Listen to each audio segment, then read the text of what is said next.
Good morning, or should I say happy Thursday? Is today Thursday? Okay.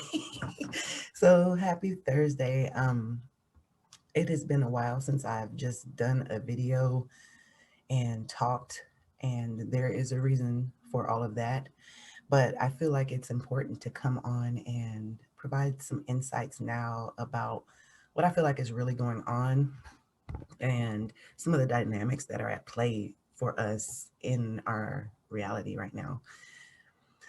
There's a lot of angles to come at with this, but today I just want to really focus on the astrological impacts that are occurring and the things that we're feeling and experiencing on a collective level.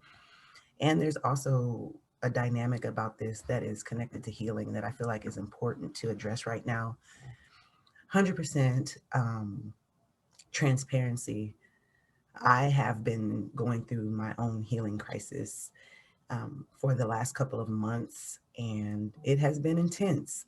And sometimes I find myself having to withdraw from society in a way, to find myself and to re-stabilize myself. It's caused me to often need to actually withdraw from some people that are close to me, family, friends, just so that I can center myself and find the direction that I need to move forward in and the best way to approach things, how to deliver messages that are uplifting, but at the same time in alignment with authenticity and the truth. And so I guess I actually had to write out notes this time, which is something I'm not the greatest at doing. But I felt like, look, I want to talk about, I don't want to forget about any of these things that I feel like I need to talk about. But this healing journey and this experience and the transits that have been going on, they're all connected on such a deep level. And the thing about transits is that they don't just come out of nowhere. In some ways, the themes have been building for a long time. And when a transit occurs, especially to a position or a point where it had been either maybe opposed or squared in the past, and now it moves into another position, we start seeing those themes come back up again for us to address in a different way sometimes or from a different perspective. And I definitely feel like this has been the case personally and collectively for this, last couple of years, honestly. 2020 presented itself with some challenges, and there was a lot of shifting. We had COVID and just a lot of changing in structures and dynamics, politics that have had their effect on us all. But what I want to look at, I want to actually share my screen with you so that you can see as I go through this, because I was going to just write a post about this. And then, of course, I could not fit all of the information in a post. And so I was like, you know what, let me just do a video about this, because there's so many different dynamics that are going on and so many things to look at. So we're just gonna do it this way. I feel like it will make a lot more sense and provide a lot more clarity for everyone. So this is definitely, I mean, a 5 year. It's 2021. It's a five. Last year was a four. I've talked about how, in some ways, there was a little bit more stability present last year, even though we were facing a great amount of challenge. We had COVID, coming on the scene, and we had a lot of shifts in dynamics with control, with power, and with businesses, with organizations, with structures that govern us, and it's not over. And we're still in that process, and I know that there was a lot of hope that when 2021 came, that it was going to shift and change. But the thing about transits is that they have their own timing and their own agenda, in some ways, if I use that word, I guess, um, on a cosmic level, of the things that are being brought forth and need to be addressed for us. um, so I know a lot of people are feeling it. I know that I'm not the only one. I have been reaching out and connecting with a lot of different healers and people, practitioners, and have been hearing a lot of the similar stories and feedback on the struggles that people are facing right now and the challenges that have been presenting themselves. And it's a lot. At the end of this, I'm going to actually be talking about a couple of resources that I feel are really valuable right now, but I just want to go through the dynamics of what's actually occurring. So, I am showing you a chart, and this is actually the chart of the United States when we use the July 4th, 1776 date in Philadelphia, Pennsylvania at 4:50 p.m. And I guess I'm using this as a baseline for us to look at and kind of show the transits. If you're not that familiar with astrology, this inner circle, this inner wheel, is the natal position of the chart. So this is the planetary energies placement at the time that the Constitution was drafted. And the outer green planets are our current transits and how they are impacting and affecting us in collectively, especially, I mean, in the United States specifically. So I've been going on about like Saturn and Jupiter and Uranus and what's going on 2021. What is it? So again, we're in a 5 year, and that means that this is a year of change. Fives are dynamic energies, they are about change. And so this year is about shifting and changing. It feels sometimes like the ground has been taken away, from underneath us, because there's not really that feeling or sense of stability right now. So the first two places that I want to start are with Jupiter and Saturn, because in December of 2020 they came into a great conjunction in the sign of Aquarius. So yeah, it's been a big year, and it's gonna, Saturn's transiting through Aquarius is quite significant, actually. The thing about traditional astrology, and I say traditional because I'm speaking about astrology that was practiced prior to the 19th century, pretty much. Sometimes even up to the Renaissance period, where they were still incorporating a lot of the methods and techniques that were um, developed during the Hellenistic period in Egypt, which began in the second century BCE. So, what happened, there were ebbs and flows between astrology, where it would sometimes kind of go underground a little bit more and rise to the surface again. Over time, different cultures taking their insights into it and adding to it, or sometimes, losing some of the techniques that had been developed in previous time periods.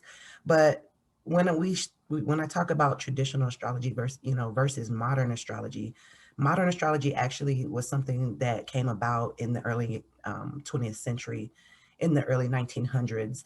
Alan Leo was the man coined with the term the father of modern astrology. So it was around that time where we had Freud and Jung um, becoming very prominent. It was the time of psychoanalysts, and wanting to gain understanding on our psyche and the levels of consciousness and the mind. And so we started seeing that actually become more prominent in astrological interpretation.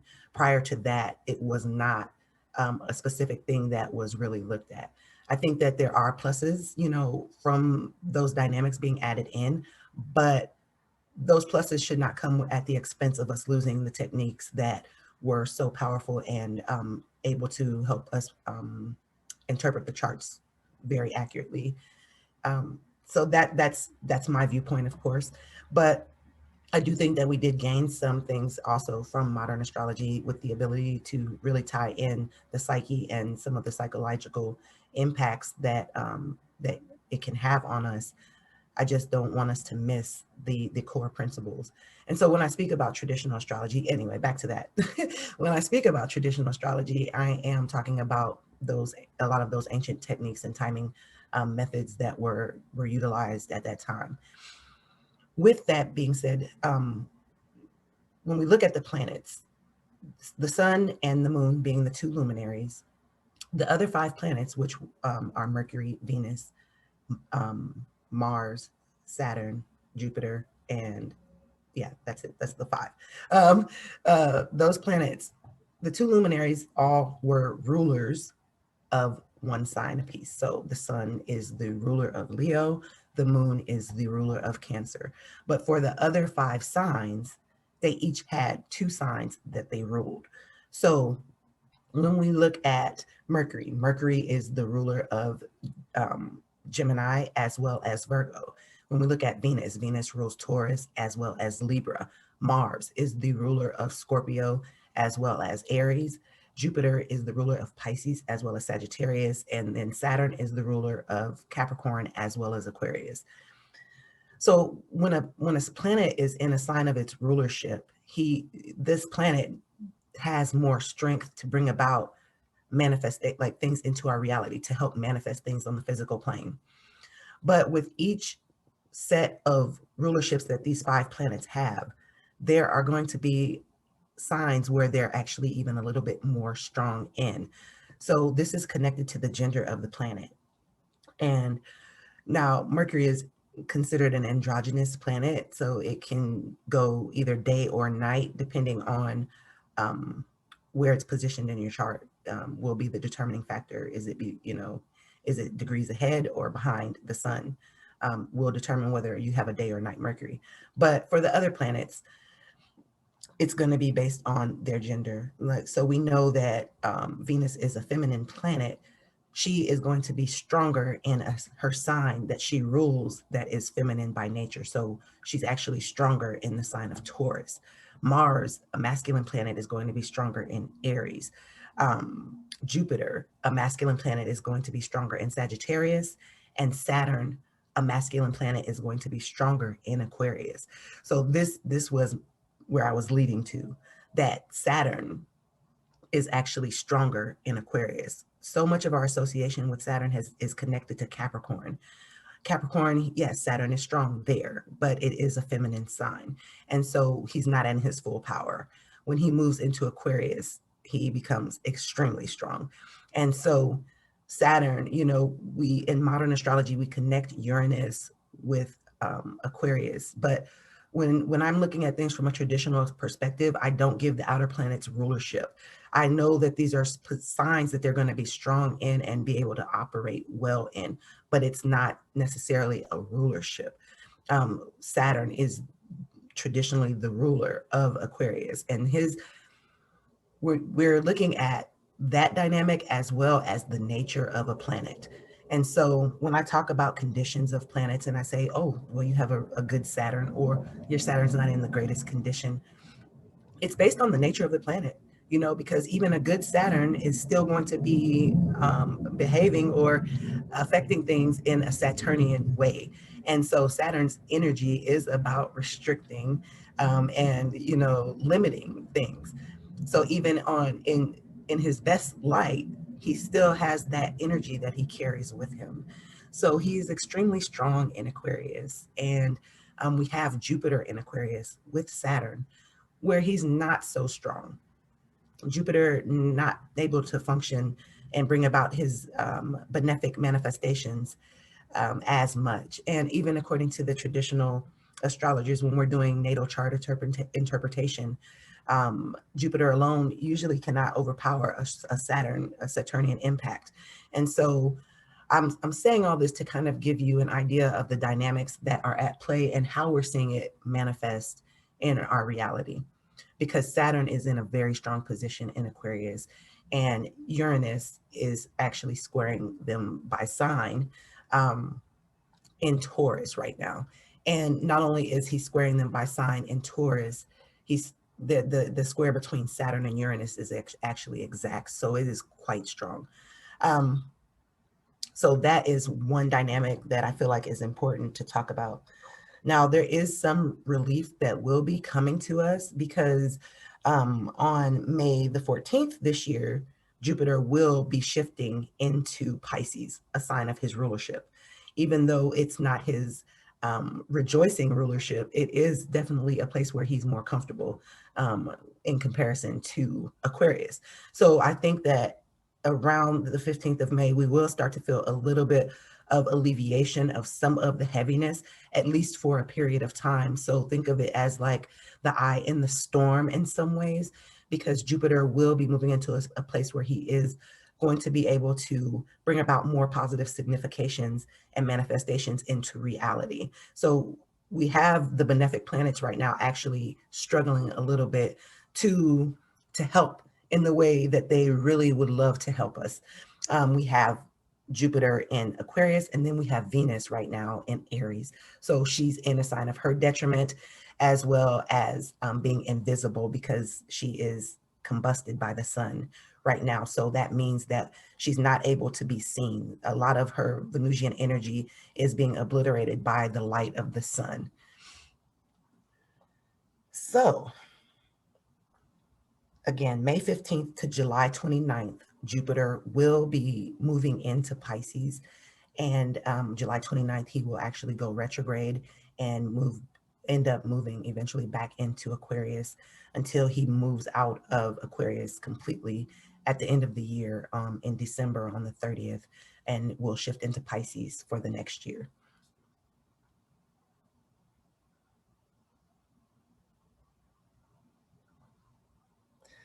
So that is one level of what's going on right now. When we look at Uranus, and Uranus, this planet that is connected to revolution and liberation and doing what we need to do to be free, we can easily start seeing the struggle between Saturn and Uranus. Saturn in Aquarius wants to restrict, he wants to limit. We have all been feeling that as isolation. I mean, personally, I have felt it as isolation. We've been isolated from groups. We've been restrained in our movements because of the COVID situation. We can't travel in the way that we are used to being able to travel. And so that is one area where we have definitely seen um, Saturn's limiting on our movement. Um, Another thing is that not only is not only is our ability to interact with others and in social situations being limited, but I think that we see resources being limited as well. Our ability to have or to even get the resources that we were so used to having or being able to get so easily, we've seen that that has become more of a challenge at times now, with the shelves being empty, or them saying you can only buy a certain amount of this product, because we are facing shortages and limitations on these items and these things. I've seen it as a shift in even the quality sometimes of the food. I've seen a shift in that, where things that used to be able to last longer go bad quicker, and I have to go to the store more frequently or order food to be delivered more frequently, because sometimes it's hard to actually go out into society right now. So we're seeing limitations there. Not only there, but one of the biggest dynamics where I feel like this has been occurring is on a mental, emotional mind level, because Aquarius is a sign that is so strongly connected to the mind. I think that we have been experiencing a lot of struggles and limitations in thinking. One of the things that I have noticed for myself personally is that a lot of things that had been repressed, because I was great at repressing things when I was younger and saying, hey, I'm going to wait to deal with that at a later date. I have noticed all of that kind of being freed up to be dealt with now. And it's been overwhelming, and part of what has been leading me into this healing crisis that I mentioned earlier. So I think that the dynamic between Saturn and Uranus has been involved in that, especially when I look at my natal chart and see exactly what's been impacted in my life by this square. So Uranus is coming in, and it's like liberating and freeing up all of that stuff that I had trapped and wanted to hide away and repress. And now it's like, nope, it's time to deal with this. It's time to heal this. And this has impacted me on an emotional and mental level.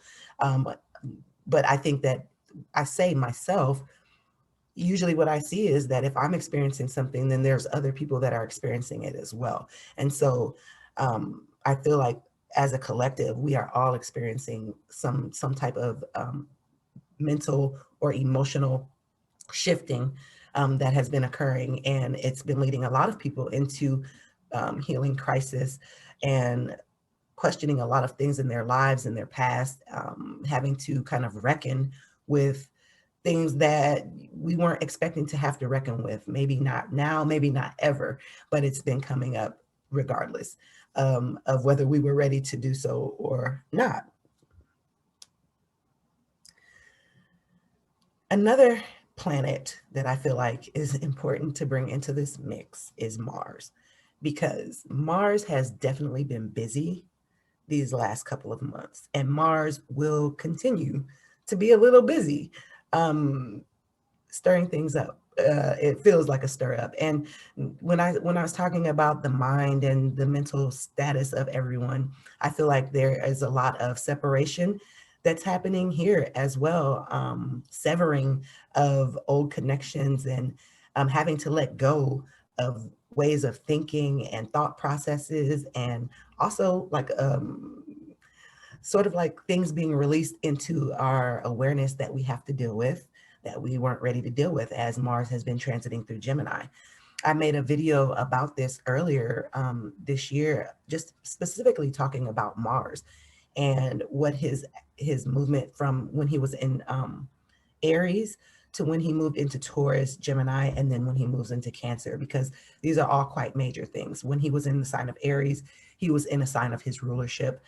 He was quite strong there. And then after Aries, he moved into Taurus, which is the sign of his detriment.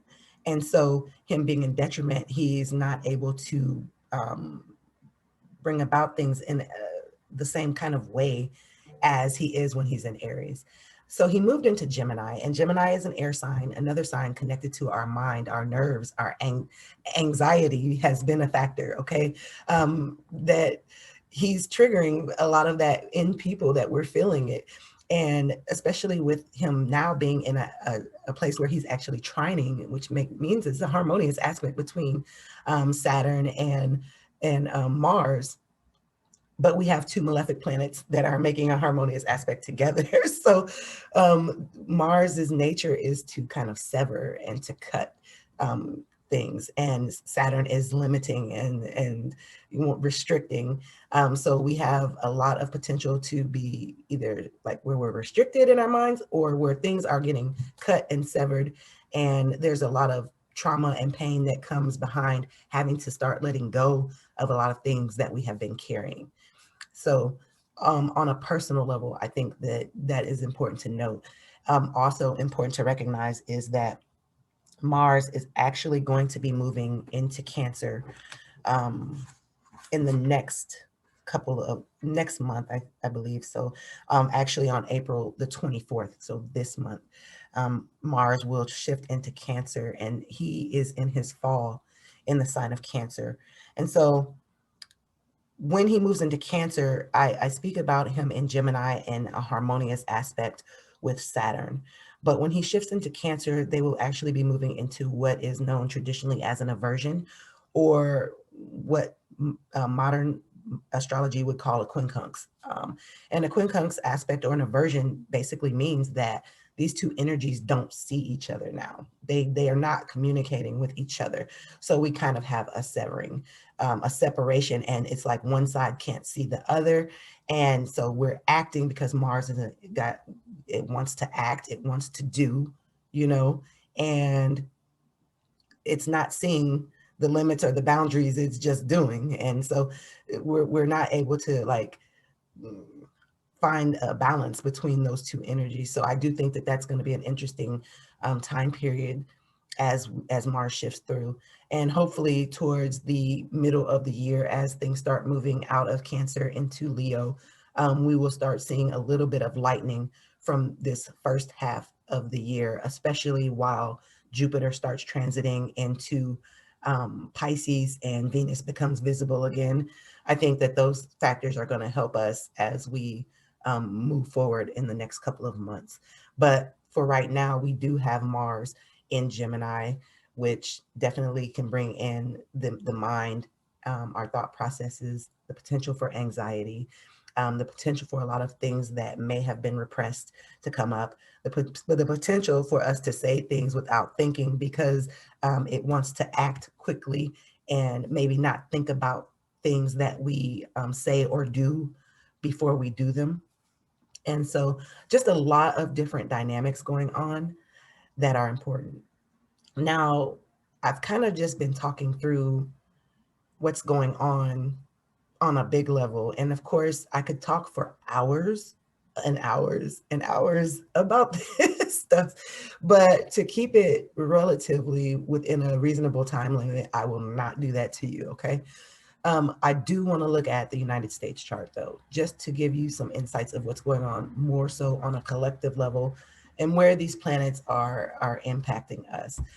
So today, this chart, this transit is for today, actually April 1st, 2021. And the moon is actually almost exactly conjunct the United States ascendant and Sagittarius at 8 degrees and 14 minutes. And so the sign of Aquarius falls into the third house. And the third house in traditional astrology is connected to siblings. But we also do tie this house into communication. It is originally known as the house of the goddess. And so it is a spiritual place. And I feel like that is something that's coming up for us as well on a spiritual level, really kind of tapping in. Potentially, this is an interesting thing that just came to me, that the fact that the third house of the United States chart is in Aquarius, that which has, when we think of Aquarius and I think of the modern explanation and the connection to Uranus, and we think of, oh, this energy of wanting to bring community together and bring things together, organizations. When we think about it from the perspective that Saturn is actually the ruler of this planet and his nature is to separate, it's a whole different energy and a whole different dynamic.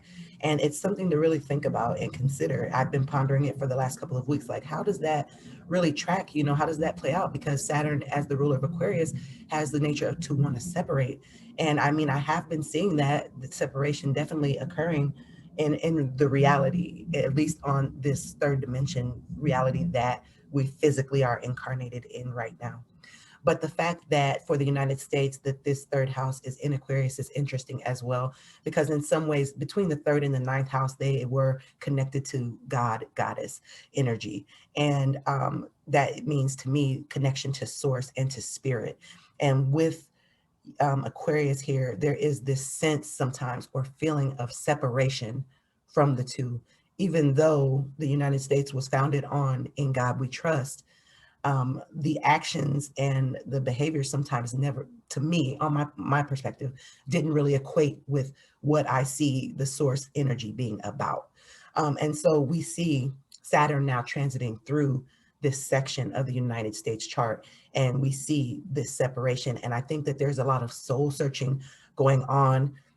I have felt myself having to restrict and go within and really do some deep soul searching, even at times feeling disconnected.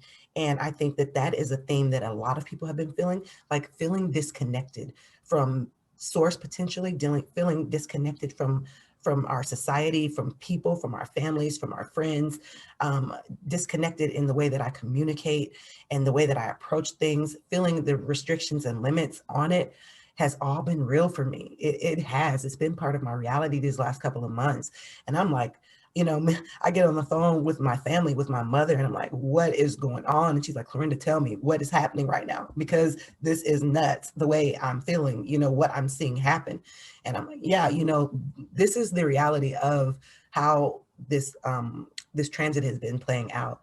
Not to say that there's not higher things that come from it, but it definitely requires work. And at the end of the day, Saturn being a planet that is about accountability, that is about lessons and about learning from our lessons, is like, look, you can try to avoid this now, but if you do, it's gonna be even more challenging if you wait. So it's like we are kind of being forced into facing these things that have been so hard. Why do we feel disconnected? And what is the deeper meaning of all of that? Another interesting thing about Aquarius is a fixed sign.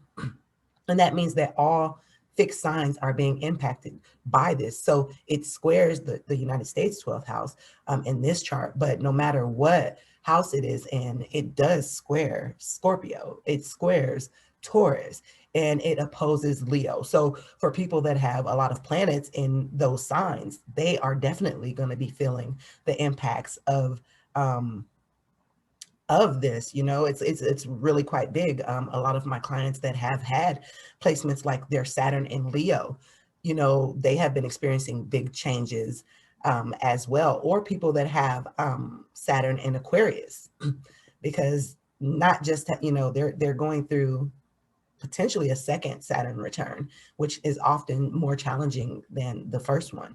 So there's a lot of layers to look at when we start looking at what's going on and how this plays out for an individual. You know what? The planet cannot, it's going to be based on your natal chart and the condition of your natal Saturn. It can't really, if your natal Saturn is in a challenging position like mine is challenged, is in it's not in the best condition, my natal Saturn. Plus I was born at night. So, you know, if you are born at night, Saturn is going to be the malefic that is bringing more challenge into your life.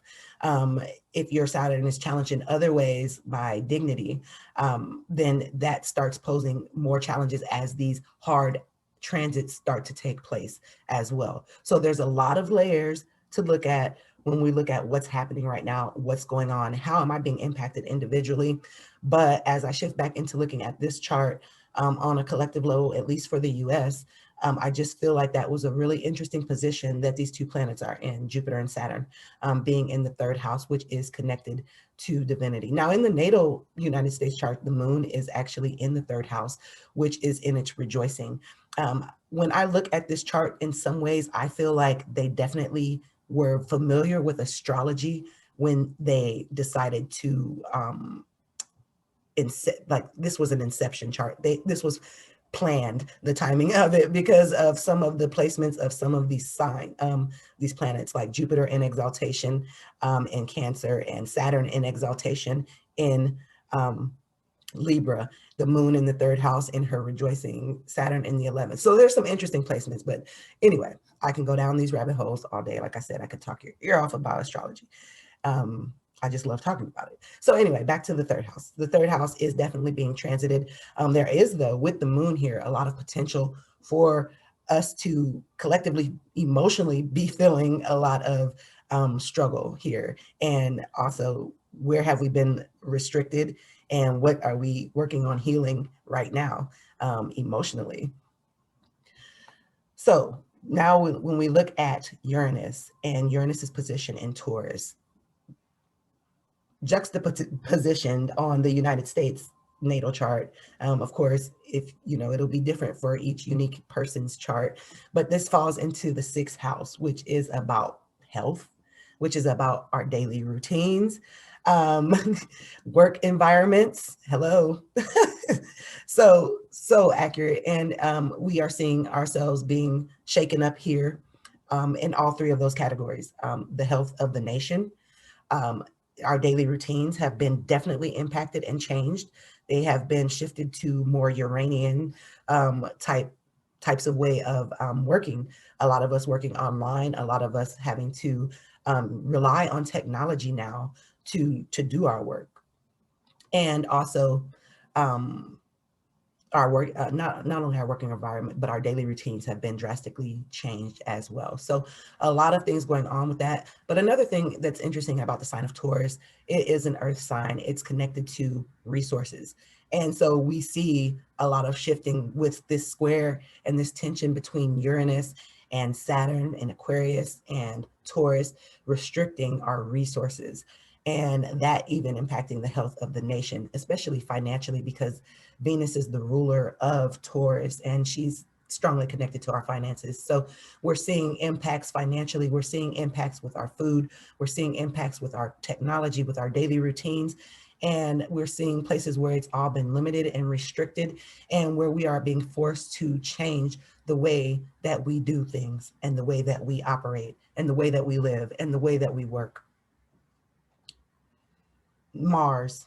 the United States, Mars is actually about to be entering into a Mars return, which that's not so unheard of. Mars, relatively like 2.5 years, I think, will come back around. But still, needless to say, in the natal chart of the United States, Uranus was exactly conjunct the descendant. And that is interesting because the United States was founded by separating from a mother nation, which the seventh house is connected to marriage or partnerships. And so at the time of this inception, this chart, there was a separation from a major partnership that took place. And this sign, the seventh house squaring the fourth, we were separating from the home nation. And Uranus being right there. Also, the transiting Mars had recently passed over the United States natal Uranus and is moving into a position where it comes into its own return as well. The North Node transiting in this area too. So a lot of karmic energy coming into play with what's happening right now. The release and separation from the nation that occurred at one point in time. And often now we see a lot of division and separation within our own country. Even hearing sometimes talks about greater separations and potentials that have been occurring. So some of those things are interesting to look at. Moving forward, when Mars moves into the eighth house of the United States chart, I think that this is going to be a really interesting time. Excuse me. There's a major stellium of planets in the United States eighth house chart. The Sun, Jupiter, Venus. We have the part of fortune. We have Mercury, all here. And in traditional astrology, this is called the house of death or idol. Excuse me. So it's idle. And it is connected to other people's resources. It's connected to finances. If we bring in some of those more modern terms, it's connected to psyche and psychology, the deep inner workings of things. And so there's a lot of ways that Mars transiting here can play. He will be in his fall when he moves into Cancer. So this can be where we start seeing a little bit more of Mars energy manifesting in a way that is not as beneficial overall. It could definitely be challenging for the psyche of the nation. It will depend on where Cancer falls in your natal chart. So I can't really say, exactly on a personal level, but looking at this at the grander scheme of things, that it's interesting to see the dynamic that is being set up. Another thing that I will bring up about this Cancer, when Mars moves into Cancer, is that Pluto of the natal United States chart is at 27 degrees in Capricorn. And so we are getting very close to the United States Pluto return, which is quite significant. And also Mars will be kind of coming over that point and creating an opposition between the second house of the United States chart, with the second house connected to our finances and to money, and the United States the eighth house connecting to other people's money and debt. And so that is another theme that we might be seeing come up on a great scale, some shifts and changes in resources, finances, money. Okay, so that's all I'm going to say right now about the astrology of things, because I don't want to leave things where I just went. I want to talk a little bit about what we can do right now to work through the challenges that are being presented by all of these energies. When I look at the United States chart and when I look at the dynamics, we want things to happen quickly, but we did not get into the situations that we're in overnight. They took time. And so it will take time to resolve and heal these deep issues that are going on in the United States and across the globe. But there are things that we can do on an individual level that will eventually trickle into helping the collective. And I myself have been really having to deal with a lot of this, how it's been impacting me mentally, emotionally, and it is not easy to work through. So I think one of the biggest things that I've had to realize is that I am not alone. I don't have to do this alone. I have resources and I have people that I can reach out to for help. Finding somebody that, whether it's a friend, a family member, or a therapist, somebody doing this type of work like human design or astrology, any way that it feels right for you, finding somebody that you can connect to and share what needs to be shared. Making sure that we're sharing and like actually talking about these deep things is going to be one step in our healing process that's powerful. So, like, not letting it stay trapped in our mind any longer, but allowing it to be made manifest, to be seen and recognized and addressed, and becoming like taking accountability for our own healing, taking accountability for the, what's going on in our lives is going to be huge too with Saturn. So the more that we are able to take accountability, the more we learn the lesson and what we were meant to gain from the experiences that that planet was trying to teach us or present to us. Another, like when I say that, I've had to find, I have found, and I've worked with a lot of different healing modalities over the years. I have been doing pretty much transformational work at least 11 years now on myself, and it's still something that is ongoing. I don't think for me it will ever end in this life. There's always something that I probably am going to be trying to heal and transform, but being guided to some very powerful healers and people that are just I feel, I don't know, I feel so confident working with, and I feel like I need to share their gifts and skills, like as a resource for others that might be going through with this. Yes, I do human design, I do astrology, I do Reiki as well. But what I've been finding over this time, is sometimes we got to hit these things from different ways and different angles. And it takes this community group approach, which there we go with the community and group thing, group healing, to really get to the root of what's going on. So I've had to address these things from different angles to get them to work. Yes, the Reiki has helped me on one level, but now it has been feeling like I'm at a place where I need to actually venture out into some new avenues and arenas. So just as some people that I have been working with and I find really amazing, I just want to share that. Of course, I am grateful for everything that has been done through Karen Curry Parker and the quantum human design community, the quantum alignment system community, honestly, because there are quantum alignment specialists that incorporate EFT with human design and do a lot of amazing work, really powerful clearing and healing work there. So that is one place that I say is really powerful. But also some individuals that I have worked with recently, Aubrey Parker, this woman is amazing at what she does. It's body intuitive, and I had never really heard about that before, and started working with her. And so I've seen some really amazing results from doing work with her on that level. And I'm going to put her link um, in I'm going to put a link to her webpage because she's not on social media. So if you want to reach out and connect with her, it has to be done through visiting her website. But I can tell you from my own personal experience that this woman is amazing. She's very caring, very compassionate, and devoted to really helping people heal. And so I highly recommend her for that work. Another amazing individual is Carolyn Southwell, who she is on Facebook. I have been working with her now for a little bit of time, and she has helped me so much on this journey, and I'm just so grateful for everything that she does.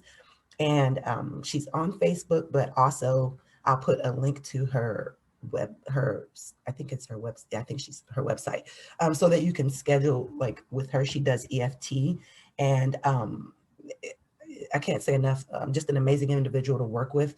Very compassionate, and she, truthful and honest and understanding. So I have felt really comfortable working with these women. Another person that I've actually been working with for years, her name is Cindy Howlett, and she is on social media at Come Stand in the Light.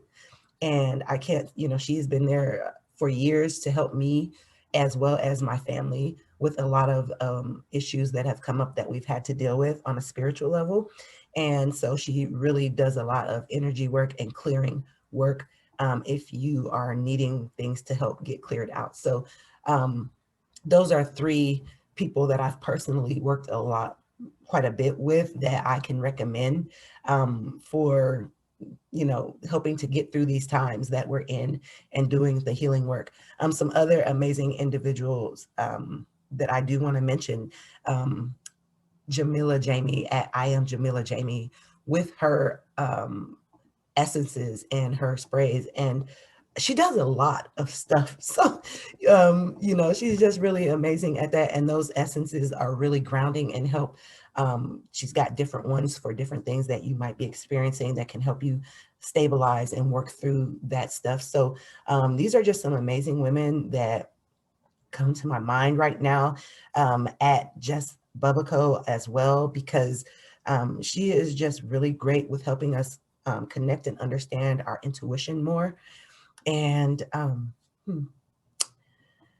just going to give a shout out too, because Kristen, she does a lot with the quantum human design community, as a person that has always been a great sounding board and resource, and just somebody I could always talk to when I needed support. So find those people in your circle, whatever circle works for you. Those are some people, the Aubrey Parker, Carolyn Southwell, Cindy Hallett, Jamila Jamie, are all people that I can recommend, that I've worked with on personal levels, that have really um, helped me through a lot of the challenges that I've been facing. And I feel like they could help, that they can help you too, if that's something that you're looking for. I just want to thank you for listening. And I would love to hear any feedback that you have about this. I know this is a lot of information, but um, I just felt like it was important to talk about. Again, I couldn't put it all in the post. It's just too much.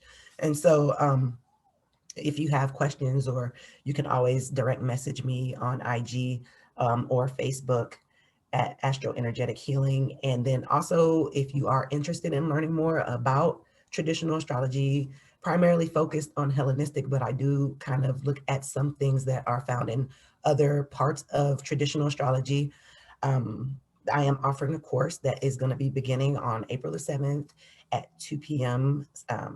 Eastern.